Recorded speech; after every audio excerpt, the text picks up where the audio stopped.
Okay, viewers, welcome back to another live stream. It is good to say that we are back doing these broadcasts once again. I'm so excited for another race week. We are back for the WEC. We are back in Austin, Texas for Lone Star Le Mans in 2025. It is so exciting to be doing this again. I think the last proper time that we did this was at CTMP back in July, at the beginning of July. We are now in September, so we've had our summer break, you and I, David, and we are now ready to go again. How are you feeling as we head into this one? Well, I'm good. It's great to have a break, of course, and great to be back with some WEC racing. Yep. Last time out, it was Sao Paulo, a great race with a different winner than Ferrari. Always awesome to see that, but also the first win for Cadillac in WEC, a 1-2 finish, in fact. So really awesome to see them getting a result finally, and the curse being broken. Let's see if that can help. They can get a win on home soil. That would be amazing for the American brand to get that. But yeah, awesome to be back. Always great to see some endurance racing, and great to be streaming with you, Jonah. Likewise, likewise. Yeah, I mean, it's going to be an epic weekend for sure. Good to be doing this once again. We've had our time to relax. We've had a bit of racing back and forth with IMSA, particularly with Road America, VIR, but now we're officially back with WEC racing, which is awesome to see. Viewers, welcome to everybody who's joined so far. If you are new or experienced to the channel, if you've been with us for a while, if you're brand new to the channel, welcome, welcome. It is great to have you all here for live streams, for content, for shorts, whatever it may be. We really appreciate all the support you have been giving throughout this entire year so far. Of course, records have been broken, and it's just wonderful to see how many people love motorsport, how many people love WEC, IMSA, IGTC, etc. It is great to see. So, as you can see to the left, I have a little poster here that says Lone Star Le Mans. This is the race that we're going to be focusing on today. This is the event preview. We're kind of just going to be giving our thoughts, going to give you an up-to-speed breakdown of what's going on ahead of this weekend, and just everything in general in terms of the event at COTA. So we're back with the WEC for round 6 of the season. As David previously mentioned, we were last time out at Sao Paulo. Of course, Cadillac grabbing that first victory. Great to see that, of course. And I continue to reiterate what you're saying, David, that I hope that they can get a similar result on home soil here in America. So we'll see how that kind of goes. But round 6, we're heading into the final 3 races of the season. We have Austin, of course, here at Lone Star Le Mans, or the 6 hours of COTA, whichever you'd like to call it. Then, of course, we're heading to Japan for the 6 hours of Fuji, an excellent event that will be as well. And then, of course, rounding off the season in Bahrain.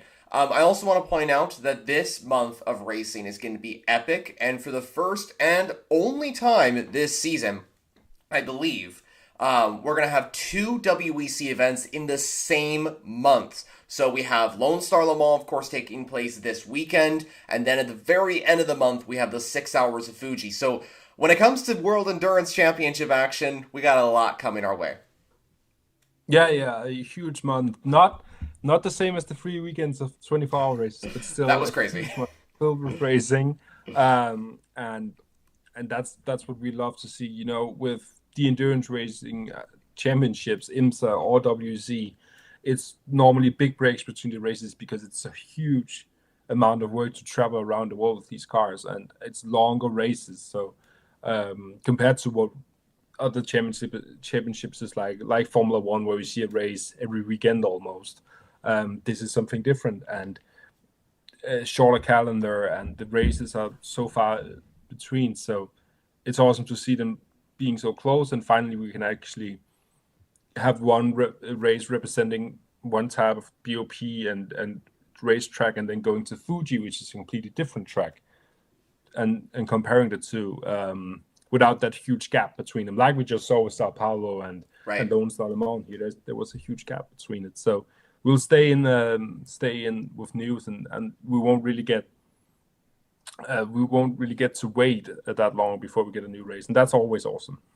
Oh yeah, for sure. And I mean, it's great to see so much racing happening, is particularly in the WEC with here at Lone Star Le Mans, and then again at Fuji. And then of course in endurance racing in general, we got four back-to-back races, which is going to be pretty epic. Of course, next week is the IGTC returning to Suzuka for the first time since 2019, the 1,000 kilometers of Suzuka. We'll be talking about that later on, of course. And then we have IMSA's return to Indianapolis for the 6-hour edition of the Battle on the Bricks at Indy.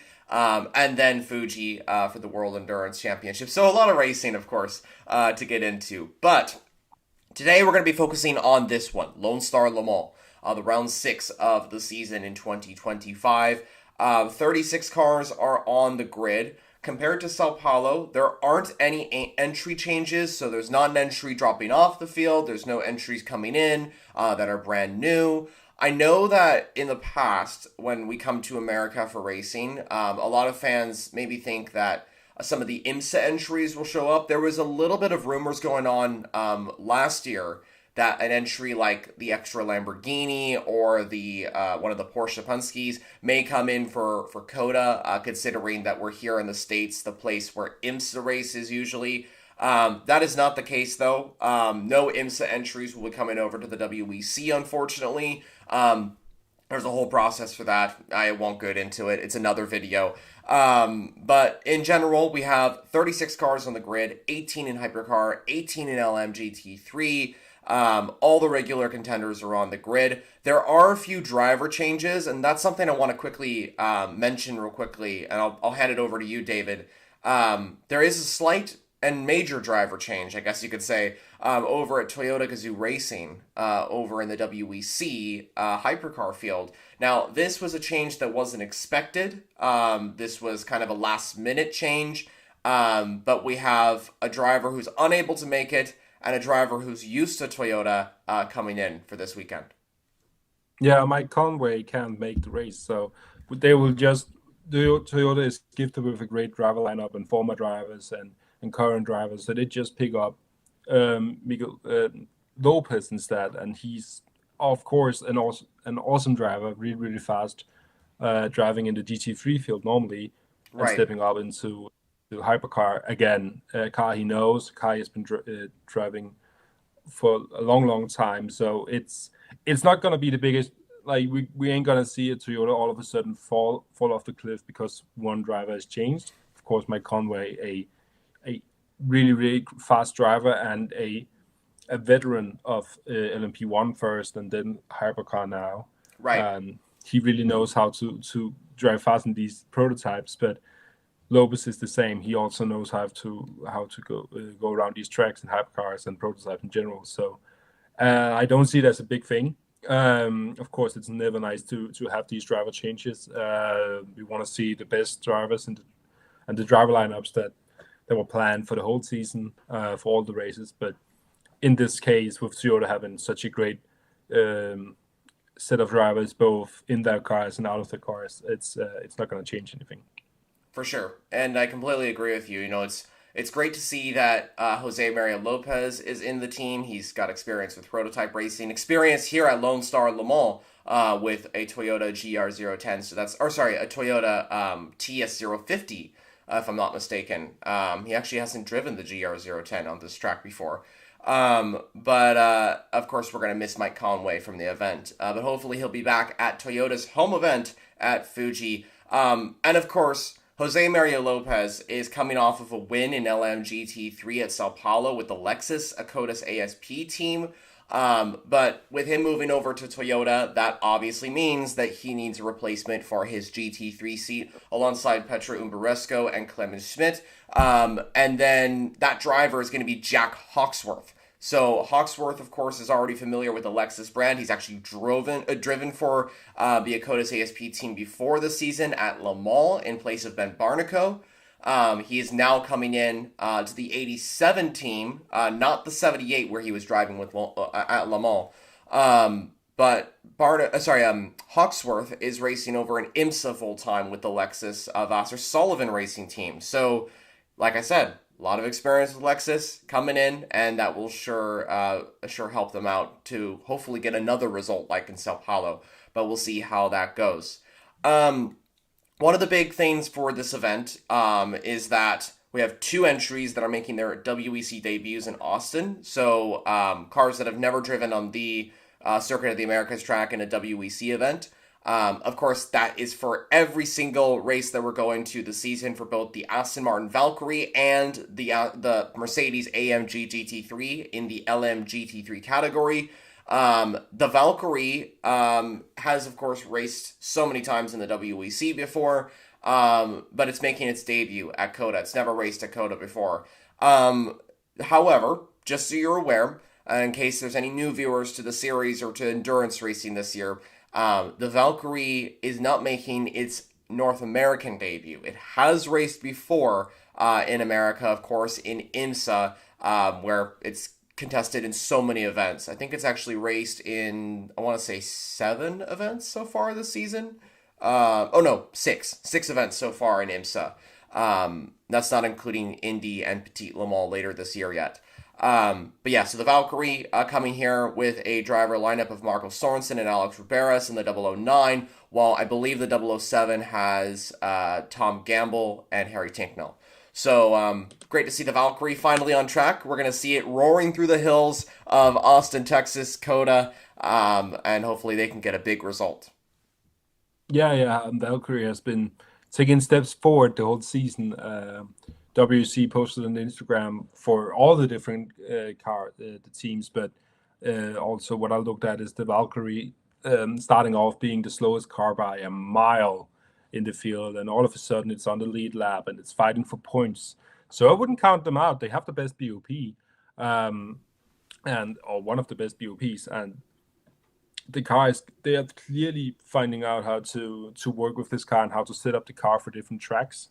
And with the Heart of Racing team, of course, being placed in the States normally, and having the 4 car in IMSA as well, I see them doing great here. It's a objective for them, of course, to get as many points in this season as possible, but also finally to be fighting in the midfield like they've been doing both at Sao Paulo, at Le Mans as well. That was a huge result for them. So I look forward to see that car on track every time. The sound is amazing. The car looks great, and now the pace and the racecraft is finally also there. So yeah, I'm always looking forward to it. The same thing can be said for Mercedes and GT3 as well. They have finally found out how to set up that car in race pace. Of course, last time out they got struck by problems and penalties, which cost them their race ultimately. But Iron Links finally learning how to make that Mercedes AMG GT3 car fast, because we know from other championships that Mercedes knows how to make a great GT3 car. It's not a slow car per se. It's just Iron Links is new to the car, haven't learned how to set it up, haven't had the experience with the car that is needed to be fighting in this championship. And finally now we can see some steps being made for both these cars.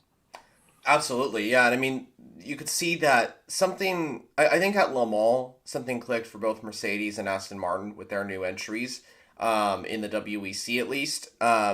You could see that Iron Links made a step forward at Le Mans and Sao Paulo. Same what goes for Aston Martin with the Valkyrie. And that's exactly what we expected at the start of the season. You know, I expected the first 3 races to be very, very tough for those 2 new entries. If I'm being honest, I did expect the Mercedes to be a little bit quicker come the start of the season. That was only because it was a car that was raced before in IMSA and stuff like that. But they've actually done a really good job since round 4, Iron Links, and I think that they'll continue to do that here at Lone Star Le Mans. But we'll see. We'll see how it goes. You know, a lot to get into in terms of all this event. Now, quick stats for you viewers. Interestingly, Lone Star Le Mans has been kind of going back and forth throughout the last couple of years. It started in 2013. This is the 8th time we're heading here to COTA for the World Endurance Championship. But I think I mentioned this in my one of my recent videos that Lone Star Le Mans kind of trades places as the host for the WEC in recent years. Over the last 12 or so years, we've had Lone Star Le Mans as the host for a WEC venue, and then we've also had Sebring as well. So it's kind of been going back and forth. I think after 2017, Lone Star Le Mans was kind of out of the calendar. Then it switched to Sebring. Then back to Lone Star Le Mans when COVID started. Then it went back to Sebring, and then now back to Lone Star Le Mans. So like I said, back and forth consistently. But last year, Ferrari were on top with the 83 car. It was driven by Robert Kubica, Robert Schwartzman, and Yaya to victory lane.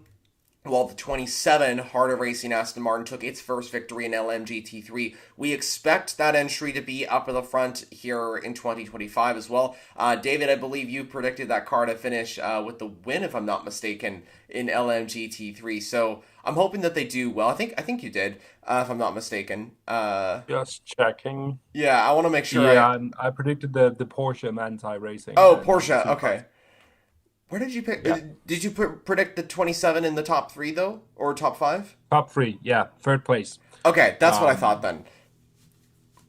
Okay. Yeah. Well, we'll go into the predictions later on, but I predicted them to do well again this year. It's a great car and have been out throughout the whole season, and we know they were fast last year here, and usually in GT3 racing, BOP hasn't that big of an effect as we see in hypercar. It's more of a bunched field. Oh yeah, for sure. So it's really track dependent. And Aston Martin is just doing a great job with that car and Heart of Racing team. So yeah, they'll be in the fight again this year on. I completely agree. And I think that they had a very strong car last year. You know, they have pace this year.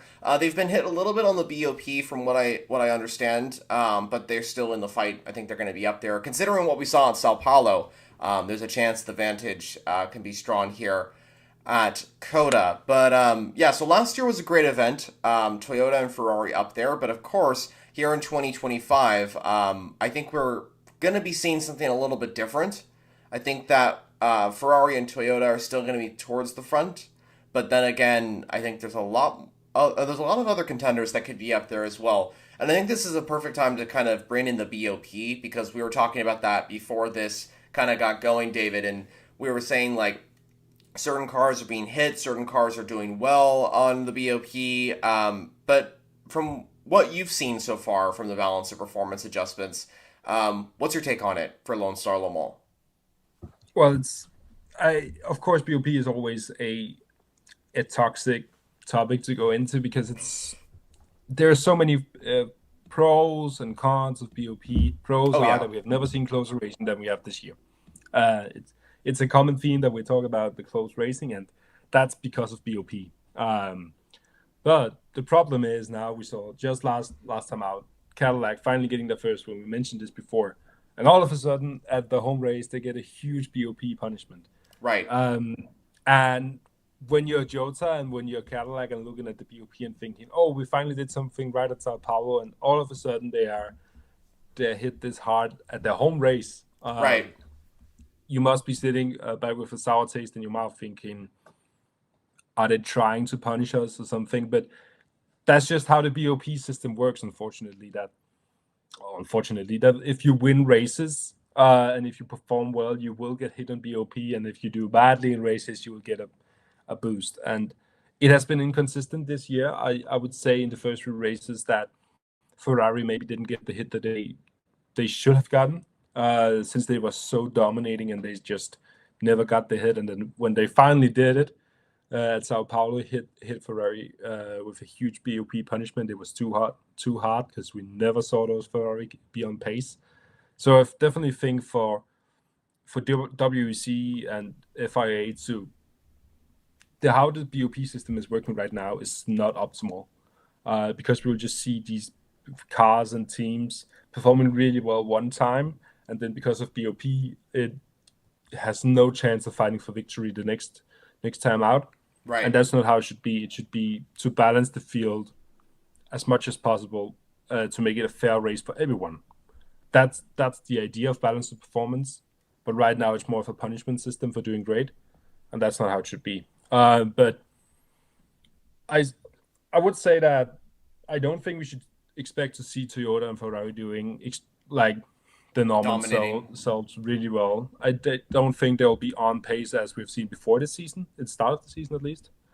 Cadillac, I think they'll be having a difficult time around here as well because of BOP, and Porsche the same. They finally had a great BOP last time out and they got hit again. So I would love to see what if I are thinking with these BOP regulations, but yeah, we mentioned it before as well. Peugeot having the best BOP together with Aston Martin, but I don't have that much faith in the Peugeot project anymore with that line X8. Even when they have had great BOP, it hasn't worked out. So yeah, I'm not expecting that much from Peugeot. I'm expecting a great race from Aston Martin. Alpine, BMW, the same thing. They could be in for a victory here. Alpine have been doing really well over the season, and this is another great place for them to get maybe a podium place. But yeah, I think there is a problem with BOP right now in the WEC at least, and I think it should be looked into because this is not how it should be. It should be balanced racing, not punishing the great teams.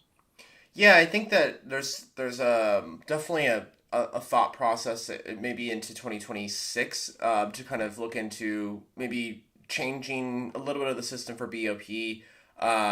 We'll see how that works, how that kind of progresses. We'll see if the changes are made. But last year, judging from what we saw last year, Ferrari and Toyota were out in front.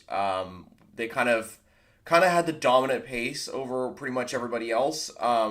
COTA was actually pretty good in terms of the BOP last year, I want to say. I can't remember exactly, but in qualifying at least, we had like everybody was in the fight. There was Alpine, Cadillac, Ferrari. The only manufacturers that were really affected were Porsche and Peugeot. Porsche was really hit on BOP last year. I expect them to do better. It seems that actually the BOP is better for them compared to last year. So thank goodness for that. They're still hit, unfortunately, but we'll see how that kind of progresses. But I don't expect Ferrari and Toyota to have the pace that they had last year. I expect them to be up there once again and probably the favorites for the win, if I'm being honest, considering what we saw last year and considering the performance of the Ferrari and Toyota cars across the season and how those cars suit to this track as well. We know that's a fact. But then again, it seems like the field's going to be a little bit more equal in terms of Ferrari and Toyota versus the rest of the entries. As we'll go into in just a moment, of course, with our predictions. I think that BMW and Alpine have a genuine chance to grab their first victory. Last time out at Sao Paulo, we mentioned that Cadillac stormed to a phenomenal 1-2 finish with their first overall victory in the World Endurance Championship. Records were broken. The first time a new manufacturer has won since I believe Porsche did it in 2024 at Qatar, if I'm not mistaken. So finally, another brand has won in hypercar. And I think the point that I'm trying to make right here is that I think that we might be seeing something similar here at COTA with, I believe, BMW or Alpine could be doing that. BMW was very, very quick last year. Alpine as well. Alpine with Charles Malesi in particular was super, super strong in qualifying. Unexpectedly, they were up there. The 35 car in particular was, I think, qualifying fourth. It went towards the front. It kind of dropped back throughout the race. Some penalties, I think, kind of came into it. So Alpine didn't have a good result. But BMW, however, they were so consistent last year. I really was surprised by their pace, and I was really just happy to see them doing so well and being so consistent last year. And I was thinking in my mind in 2024, I was thinking, if BMW are doing better on BOP next year at COTA, they're going to be in the fight for the win. And that's exactly what's happened. BMW has been doing better on BOP here at COTA, and the cards are kind of falling in line. I feel like BMW might have a genuine chance to grab a win, and same with Alpine as well, considering what we saw, and that the BOP is finally working in their favor. It was working in their favor all the way up until Le Mans. They got hit with BOP at Le Mans. Sao Paulo kind of didn't really have any major change. They were towards the back of the field. It wasn't really a great race for Alpine at Sao Paulo. Here at COTA, though, they're finally on the upward trajectory in terms of the BOP adjustments. So I don't know. Crossing my fingers for the brands who joined in 2024. But we'll see how that works. Well, you could say for BMW, they have been the consistent manufacturer throughout this season. They Um, have. if I was WRT and BMW, I would still be sitting with a feeling of I would want that victory sooner or later, because they have had the pace in both IMSA and WEC this year, and they really deserve a race victory. Of course, that you could say the same thing for Cadillac Alpine. Alpine have had great results this year and last year, Hmm. a great team, but with especially in IMSA as well, with how great the pace of the car is, the results haven't really been holding up to it. And driver lineups is not something you could put the finger on. It's quality drivers all over. They've just announced that they will be staying in WEC with WRT. So the future is locked in, and everything from BMW seems as though they want to push this project as much as they can. But the results haven't been there yet. Not yet. Um, WRT haven't been the greatest in strategy calls and pit stops. They in IMSA have made mistakes. At Le Mans they made mistakes with the strategy, choosing a different strategy than everybody else. Where everybody else could see that the tire choices were bad from BMW, and they just stuck to it. So I'm hoping to see improvements on the team because the car have finally improved enough for them to be in victory contention. The BOP is on their side. Everything is looking locked and loaded for them to get a victory. So now the WRT team and BMW have to step up, and get consistent with the pit stop, stay out of trouble, and find the best strategy. Because one thing is pace, another thing is strategy, and especially in these long 6-hour races and endurance racing in general. So I'm not gonna lie, I also have put them quite high on my predictions. I expect my top 5 to be changing all around in the race because it's so close. But yeah, I hope to see BMW win because they have really been the surprise for me this year with their pace, and they really deserve, after having a great year with the car and finally figuring out how to make their car fast, they deserve a victory with it. Because if not if they don't get a victory this year, I would be sitting as BMW and thinking it's not good enough. It's simply not good enough.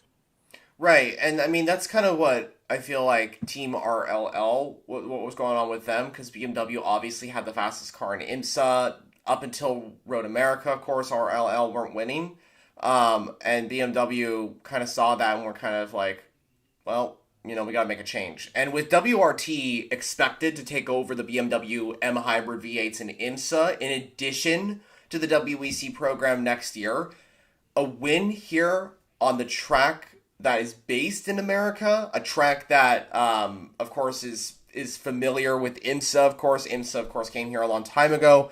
I think that this would be a really big and important staple, not just for their WEC commitments with the M Hybrid V8 program, but also for the IMSA program. Because if Team WRT end up winning overall in hypercar with the BMW cars, that would be huge, because then that shows, hey, we've won here in America.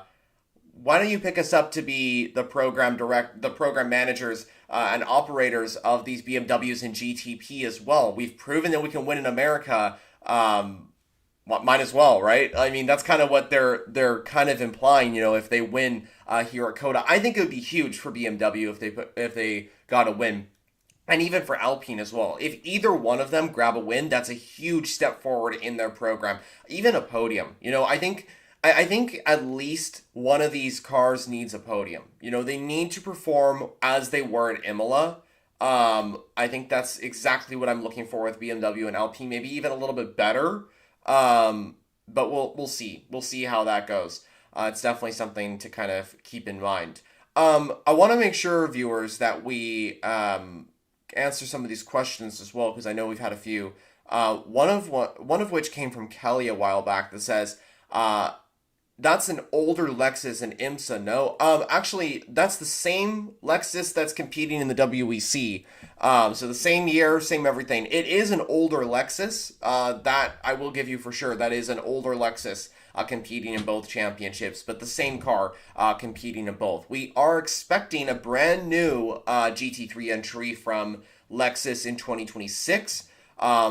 We don't really have a lot of information on that car actually when it's making its debut. I expect it to be at Daytona, but then again, I'm just guessing at this point. So we'll see with that entry. Also, we just had a comment coming in that said the number 51 Ferrari had bad luck last time in Texas. Yes, that is true. I was thinking about this. The 51 Ferrari was on for potentially the win of Lone Star Le Mans last year. When the car was taken out of the running very, very early in the race. Antonio Giovinazzi put that car on pole position, I believe, in 2024. Yet their race was ruined. And so I'm hoping the 51 crew can get redemption to what happened to them at Texas last year. If one of the Ferraris is going to be up there, I kind of hope it's that car. Especially considering that is the championship leading entry. The 51 car is the car that is leading the championship. And heading into Fuji and Bahrain, tracks that Ferrari hasn't really gone well at in the past, they need a big result, especially with the 51 if they're going to win this championship. Yeah, they had a great start to the year. Of course, I'm a bit biased. I want the 50 car to win, since we have Danish driver Niklas Nielsen in that car. So of course a bit biased, but yeah, of course for Ferrari they'll be focusing on the championship, and of course that means that the 51 car is a priority. But with that said, if Ferrari in general just can find some of that pace and strategy calls that they made in the start of the year, Yep. back into this, because they had a blunder at Sao Paulo, both on strategy and race pace. Of course, race pace is one thing because it's a BOP hit, but the strategy has to stay the same. They have to be quick and smart on that, and they just weren't. It wasn't a good race for them. So if Ferrari wants to show that they are the deserving winners of the championship, they have to find some of that pace back, and some of that quality back again, and show that Sao Paulo was a fluke and nothing to take any concern in, because it's still a long season, still a lot of points in it, and and you can't be sleeping in this championship. It's so close, and everything can change in a moment. So, yeah, definitely a really, really important race for the 51 car and Ferrari in general, because they have been the car to beat this year, and they don't want to have that momentum swing right now. Not at the end of the season, though. I totally agree. Yeah, we'll definitely see how it works at Lone Star Le Mans. We'll see if Ferrari can return to their form from earlier in the year. Even though they didn't win at Sao Paulo, I expect them to be the manufacturer to beat, even though they weren't very competitive last time out. We'll see. You know, it's definitely a question that I have on my mind. Is Ferrari going to be up there? Is Toyota going to be up there as well? They have never won at COTA before, which is a very interesting subject, you know, considering the fact that Toyota is so successful in the World Endurance Championship, but yet they have never been able to take a victory. So we'll see how that goes. But I guess this is probably a good time to move into our champion or our race predictions for Lone Star Le Mans. David, what do you think about that? Sounds good. Okay. Well, let's get into it. So, viewers, welcome to another video or live stream, depending on what you're watching right now. We're doing our predictions for Lone Star Le Mans in 2025. David and I are going to be going through LMGT3 and Hypercar predictions for the top 5 in this upcoming event at the Circuit of the Americas. And with that, I'll hand things over to you, David, for your top 5 in LMGT3 and top 5 in Hypercar. Who do you think is going to come out on top in these two categories throughout this event at Circuit of the Americas?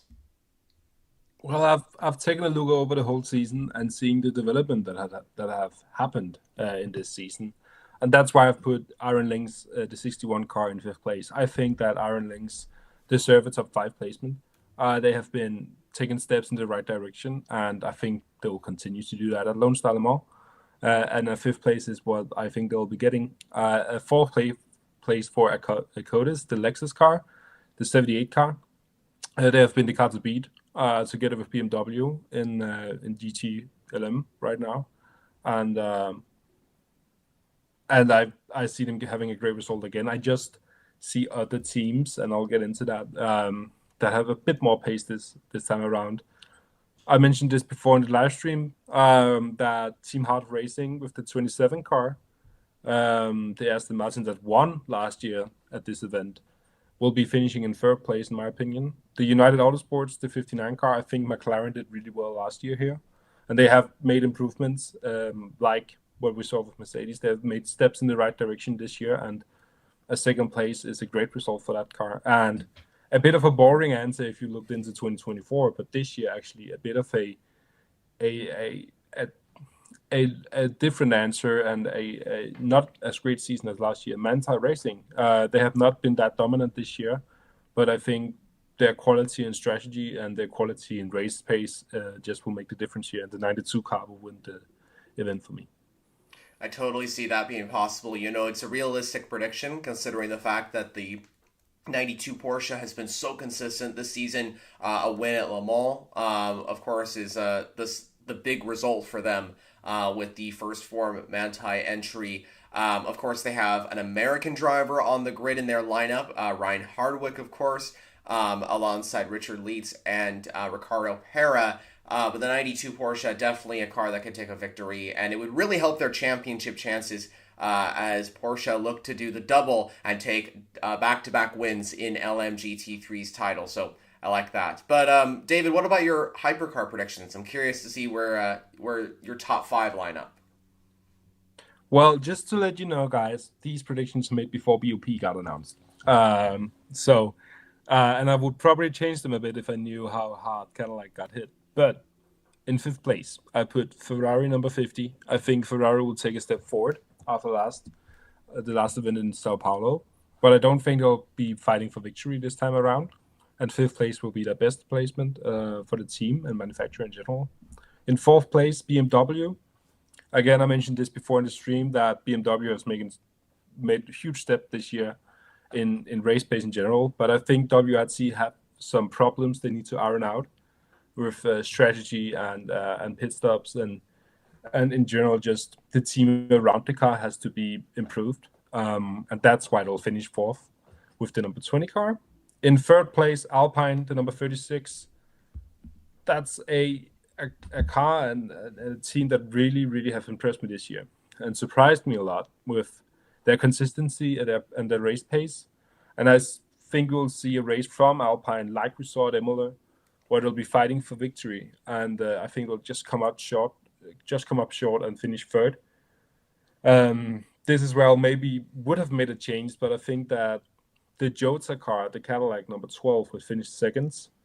I hope to see that they would be able to push on, and I think they'll be able to push on from Sao Paulo and finish within the points at least. But with the new BOP, I think a 2nd place is a bit pushing it. But 2nd place it is. And for the win, I'm a Porsche guy. I'm a German manufacturer guy and love the cars. So I got to stick with my dear Porsches, and the 6th car will win for Porsche Penske, in my opinion, at least. Again, it could all change, but this is what I would love to see. Yeah, I mean, like you mentioned, we made these predictions before the balance of performance was announced, but even though we did that, I still think this is a realistic prediction. Considering what we saw in Sao Paulo, considering what we've seen in the past year at Austin, Texas, I could definitely see Porsche taking a victory. I could definitely see Cadillac being up there, Alpine as well. Of course, they were very, very good in qualifying last year and in the race as well. So we'll see how it goes. But David, thank you so much for your predictions. LMGT3, you've predicted the 92 Porsche to take victory. And in Hypercar, you've also predicted the number 6 Porsche Penske Motorsport 963 to win overall, grabbing Porsche's first win of the season. We'll see if that comes true. And viewers, just so you're aware, as I head into my predictions and give mine for both classes, as David has done, Make sure to post your predictions in the comments below for who you think is going to be on top in LMGT3 and Hypercar at Lone Star Le Mans. So, with that, I'll move into my prediction for these two categories. I'll start off with LMGT3 as David did and move up from there. So, in fifth place, I've gone for the number 10 Racing Spirit of Lehman Aston Martin. This is the car which finished on the podium last time out at Sao Paulo. I've also predicted a Lexus to finish in fourth, not the 78, but the 87 car. That's the entry which features a new driver coming in, or a driver that hasn't raced in a little bit, Jack Hawksworth, replacing Jose Maria Lopez, who's off to Toyota to replace Mike Conway, who had a collarbone injury. So the 87 I've put in fourth. Then I've had another Aston Martin in the top 5 as well. I expect Aston Martin to be up there. Of course, this was before the BOP was announced. But the 27, the car which won last time out at Austin, Texas, I've put in third, with the number 21 Vista AF Corsa Ferrari in second. And I have predicted an American manufacturer to win, a Chevrolet, with the 81 Corvette TF Sport entry. I mean, I'm an American. This is an American race. There's a couple of American manufacturers on the grid. I just had to go for an American brand to win. I mean, it's about time that Corvette got another victory. The 81 has been so consistent in the last 2 races, podiums in both Le Mans and Sao Paulo. So I expect the 81 to be up there, and I think that a win is definitely possible. For Hypercar, actually a similar prediction to what David has done with towards the bottom, because I think that you predict the 50 Ferrari to finish in 5th. I've predicted the sister car, the 51, to finish in 5th. So we're both predicting Ferrari to finish in 5th. Again, viewers, just to reiterate what we're saying, these predictions were made before the BOP was announced. So if BOP was announced a little bit later, I think we would have done a little bit of a differences and tweaked our predictions just a little bit. But anyway, I've predicted the number 35 Alpine to finish in 4th. This car is the sister car to the number 36. The number 35 has actually not had the perfect season, but if we look to Austin, Texas last time out in 2024, the 35 car was performing so well. Charles Milesi, of course, I believe went 4th in qualifying in the Hyperpole session, and I think that the 35 could be up there, and I think this could be the race that proves that Alpine's number 35 entry is a car to battle for a very successful result. The top 3 entries, I've gone for BMW in T3 with the number 15 entry. This would be a first podium for the 15, with the number 12 Cadillac in second. This is the exact same position that David predicted as well. I expect Cadillac to be up there, even though they've been hit by the BOP. But we'll see if they're able to repeat their success from Sao Paulo.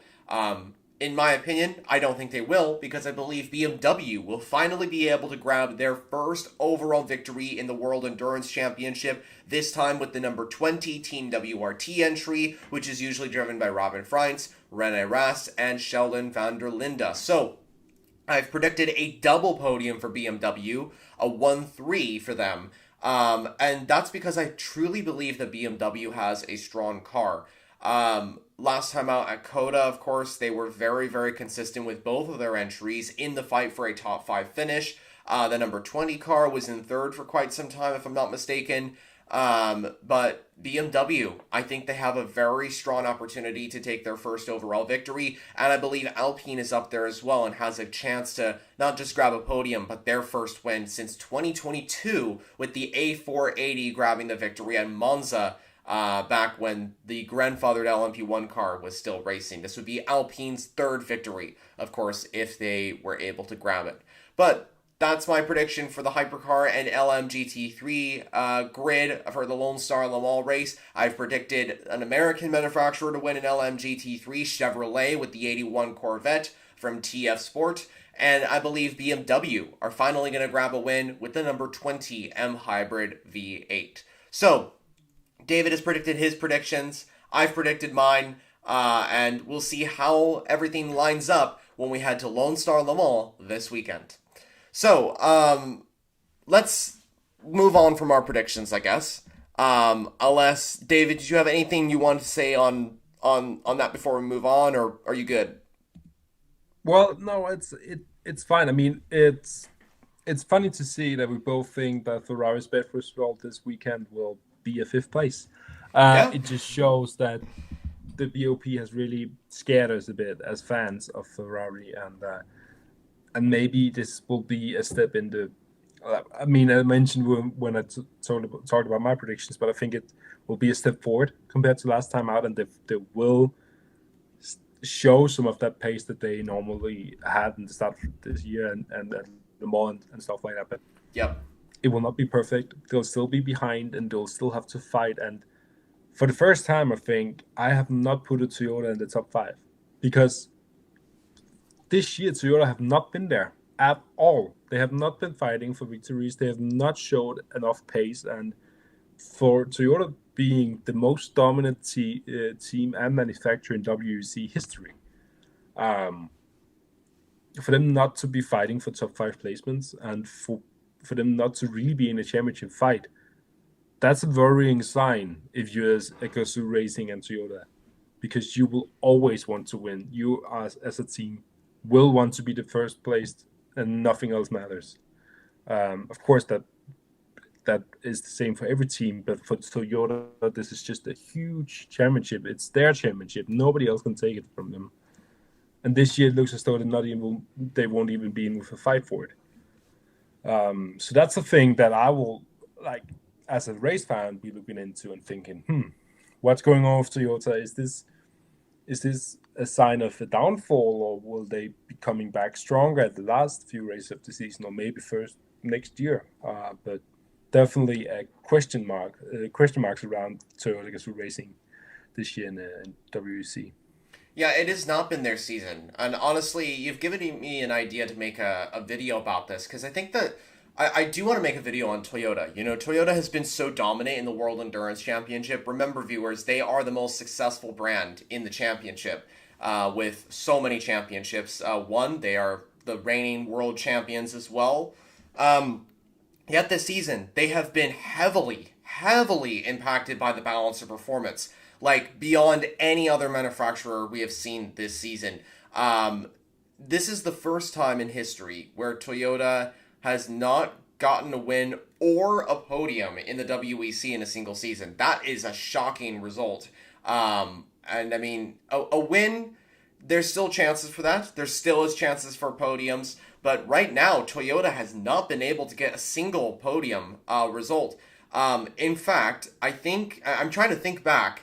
I think the last time they took a top 5 result was at Le Mans, but that was only because of the disqualification for the number 50 Ferrari. And I think the last time they finished I don't even remember the last time they finished in the top 5 on genuine pace. It has been a season to forget for Toyota Gazoo Racing. They are not winning the championship this year for sure, which is a shocking statement considering they have been so successful in the past.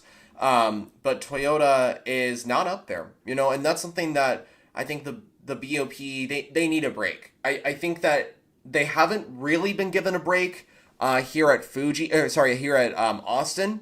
But next time out at Fuji, I'm hoping that Toyota gets a major weight break and power break on the BOP for their home event.